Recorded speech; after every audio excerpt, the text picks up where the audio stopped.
Você sabia que o Charlie Sheen tá limpinho e bem de boa? Mas já arrastou e muito! Hoje, o cara do Two and a Half Men no Cada Caso um Caos. Olá, eu sou a Luca, sou graduada em Psicologia, sou locutora da Rádio Rock há um tempão e por aqui a gente une esses universos, né? Música, biografia, muita biografia e psicologia também. Tudo feito com Rafa Bolo da Pombo Produções e hoje com comentários da psiquiatra super gente boa, a doutora Jéssica Martani. Carlos Irving Esteves nasceu no dia 3 de setembro de 65 em Nova York. É filho da Janet Templeton e do ator old school Martin Sheen. Lembra do Martin Sheen? Bom, o clima familiar não era nada legal, né? O pai, na real, era bem louco, alcoólatra, assim, daquele que se descontrolava e ficava super violento. Além disso, era um cara ausente, estava sempre viajando e às vezes ainda levava os filhos juntos para o set de gravação e colocava a criançada ali naquele ambiente nada infantil, né, de Hollywood. A bebedeira do Martin era tão intensa que ele teve um ataque do coração no meio das gravações de Apocalipse Now, quando Charlie tinha ali seus 14 anos. Todo esse rebosteio aí ficou ali, né, marcado a ferro no jovem Charlie Sheen. O irmão, Emílio Esteves, lembra, mega carismático também, chegou a dizer numa entrevista que por causa dessas tretas aí do pai, ele e os irmãos tiveram uma infância assustadora. O Emílio fez vários filmes legais, né? Entre eles o Clube dos Cinco, clássico, como eu vi esse filme na minha vida, na minha adolescência. O Primeiro Ano do Resto de Nossas Vidas, também sensacional. Billy the Kid, enfim, vários outros. E o Charlie, aos 8 anos, fez o primeiro longa, né? Terra de Ninguém, atuando ao lado do pai. Daí pra frente não parou mais, né? Começou a pegar uma gig e ir atrás da outra. Na escola, até que ele mandava bem nos esportes, né? Mas pro resto era assim, tipo, show de horror, né? Nessa época ele colava aí com uns desconhecidos, né? Uns carinha, sei lá quem, né? Uns tal de Robert Downey Jr., Rob Lowe, Champagne. E o rolê deles era pegar uma câmera e ficar fazendo uns filmes amadores. E era isso que o Charlie curtia. Tanto que ele botou o foco total aí, né, na atuação e a escola ficou em último lugar nas prioridades. Ele acabou sendo até expulso. Depois de várias participações aqui e ali, teve um leve destaque aparecendo no finalzinho do clássico Curtindo a Vida Adoidado, mas foi com um Platoon fenomenal, né, e Wall Street que ele foi catapultado ali com força para a estratosfera, mostrando todo o potencial dramático aí nesses filmes oitentistas aí. Pouco depois trazia também a veia cômica no genial Top Gang, no começo dos 90. Enfim, foi sucesso atrás de sucesso. E em paralelo a tudo isso, o Charlie estava se enfiando cada vez mais nas drogas, no álcool, mesmo esquema ali do pai dele, também nas bagunças que começaram já na adolescência. Não demorou para que as polêmicas começassem a aparecer, mas assim, ferver. Logo no comecinho dos 90, ele ficou noivo da Kelly Preston, né, uma atriz também, mas eles se separaram logo depois. Saiu na imprensa que o Charlie tinha dado um tiro no braço da Kelly, e esse, assim, foi o estopim da separação e tal. Depois disso, a Kelly casou com o John Travolta, e anos depois ela disse que, na real, esse tiro aí foi um acidente, quando ela mesma foi pegar a arma de dentro de uma calça dele, assim, sabe? A calça estava no chão, ela foi pegar e pau. Mas isso não salvou o Charlie de ir direto para a geladeira de Hollywood. Do meio ali dos 90 para frente, ele trocou a tela do cinema pelo TV Fama, né? E só aparecia fazendo os BO, assim. Gastou milhares de dólares com prostituta, bebia que nem um Opala com escapamento furado, assim. Cheirava sem miséria. Além dos entre e sai de rehab, que não foram poucos, assim. Foi preso em 96, acusado de agressão pela namorada dele na época, e 3 anos depois, em 98, sofreu um derrame por causa de uma overdose de cocaína. Dá um rio, assim, total. Nessa altura, tava todo mundo crente que a carreira do Charlie já era. Mas não foi o caso.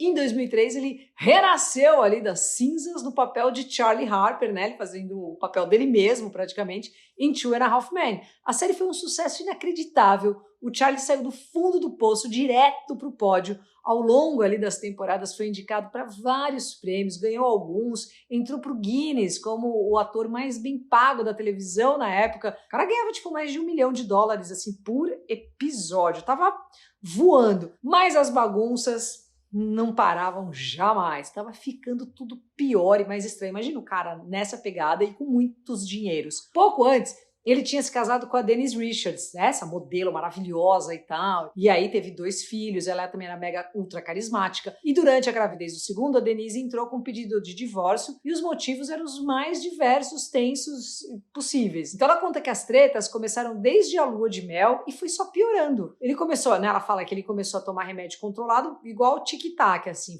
ia chapando total, assim, de opioide, ficou completamente instável, violento e paranoico. Isso acontece muito com quem cheira, começa a entrar numas noias também, né? Isso fora o vício em pornografia. A Denise conta que achou umas paradas bem perturbadoras no computador dele. Depois que ela descobriu, eles tretaram feio e a Denise saiu fora. Daí, em 2009, ele foi preso mais uma vez em mais um caso de violência doméstica, dessa vez contra a atriz Brooke Miller. E todo esse rebosteio era só o começo do downhill. A galera da CBS, que produziu o Two and a Half Men, ofereceu pro Charlie férias prolongadas. Tipo, vai até ali, demora pra voltar, mas volta. Pra que ele pudesse se tratar, ficar bem e tal. Mas além de recusar, ele pediu um salário ainda mais... Não era que era um salário mais alto, era um salário astronômico, assim, para renovar o contrato, além de falar vários absurdos sobre a equipe, sobre o elenco da série. O mais pesado caiu na conta do Chuck Lorre, né, que é o criador da série. Claro que ninguém curtiu, e ele tomou um belo de um pé. Depois disso, vieram aquelas famosas entrevistas do Charlie com umas ideias de grandiosidade, falando uma doideira atrás da outra, que ele tinha sangue de tigre correndo nas veias, que ele era uma estrela do rock vinda de Marte. Enfim, era tanto meme, assim, junto, que não dá nem tempo da gente ficar citando tudo aqui. Passou a viver com 2 atrizes pornô, que ele chamava de deusas, e a bagunça com as dorgas e as putaria só aumentava, assim. Chegou num ponto que ele tava gastando $2.000, assim, pra começar o dia, sabe? Isso com pó e tudo mais. Além da quantidade absurda de álcool que ele bebia, também começou a dar altas cachimbadas e voltou a ser aquele cara que só aparece na mídia por causa das bagunças e tal. Só que agora, numa versão 2.0, assim, um downhill, sem freio. Em 2015, ele revelou para o mundo que era, então, o portador do vírus HIV, depois que uma das deusas, né, a atriz Brett Ross, acusou ele de esconder isso dela. E aí, então, enfim, ele soube do diagnóstico em 2011 e desde então teve sexo desprotegido com ela várias vezes e ela fala que até engravidou dele e foi nessas que ele contou que era soro positivo, pedindo então para ela abortar. Claro que esse mar de estrume ia cobrar o preço, né? E por conta de todas essas bagunças, rehabs, processos e tudo mais, ele perdeu praticamente todo o dinheiro e voltou a morar junto com o pai. Ele disse que se arrepende de muita coisa que ele fez e que tem muita vergonha desse downhill público aí que ele passou e de tudo que ele fez com as pessoas que conviveram com ele. A parte boa é que ele tá limpo desde 2017, mas assim, limpinho, parou até de fumar em 2020, não bebe mais nada, trocou a putaria por exercício, a cocaína pela salada e que vai dormir às 9 horas da noite e tal. Ele falou que ficou cansado de decepcionar todos em volta dele e que agora seus filhos e seus netos podem contar com esse novo Charlie que é sua melhor versão possível. O Two and a Half Men acabou, né? Os caras até chamaram ele pro episódio final, mas o Charlie recusou porque no roteiro o personagem dele só ia aparecer mesmo pra morrer. E aí ele não curtiu a ideia. Depois de anos afastado das telas, vai voltar esse ano na série Ramble On e vai interpretar ele mesmo, uma fórmula que a gente já viu dando muito certo. Vamos torcer então, né, para que o Charlie mantenha a sobriedade em dia e continue fazendo o que ele sabe fazer de melhor, que é atuar. E você conta pra gente aí qual o papel que você mais curtiu do Charlie Sheen. Vamos somando aí os nossos conhecimentos. Bora ver a querida psiquiatra, a doutora Jéssica Martani, falando sobre esse pacote todo. Fala aí, Jess.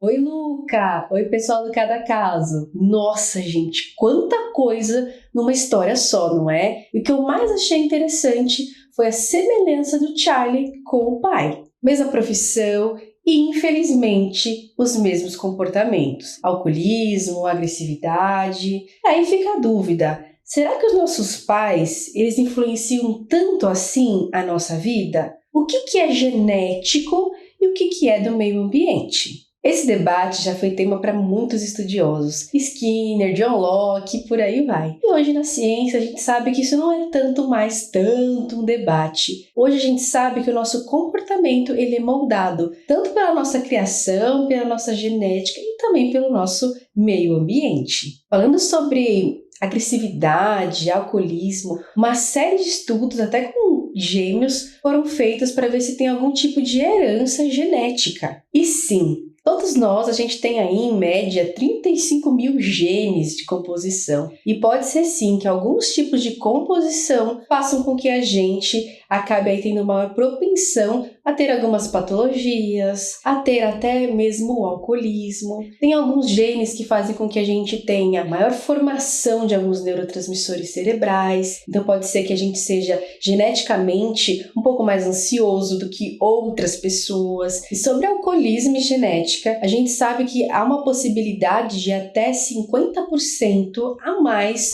dos filhos de pais alcoólatras terem também o alcoolismo. Isso devido aí a um cérebro com um sistema de recompensa um pouco mais propenso a gostar do álcool e também uma maior resistência aos efeitos do álcool, fazendo com que a pessoa tenha uma maior ingestão da substância sem sentir tanto. Já na parte ambiental e a relação com a nossa personalidade, vários teóricos também falam bastante sobre a relação das crianças com os pais. E muitas teorias têm aí a mesma vertente. Então, a gente pode falar até sobre Freud, sobre Erik Erikson. Muitos deles falam que para formar a nossa personalidade é preciso passar por diversos estágios e cada estágio tem um conflito. E a elaboração desses conflitos faz com que a gente tenha ferramentas para conseguir aí lidar com os problemas da fase adulta. Os pais são muito importantes, principalmente na primeira infância. É através dos pais que a criança consegue ver o mundo. Então, pais ausentes, pais negligentes, pais que não conseguem impor limites, pais que não conseguem mostrar o que é empatia, o que é o amor, podem sim criar adultos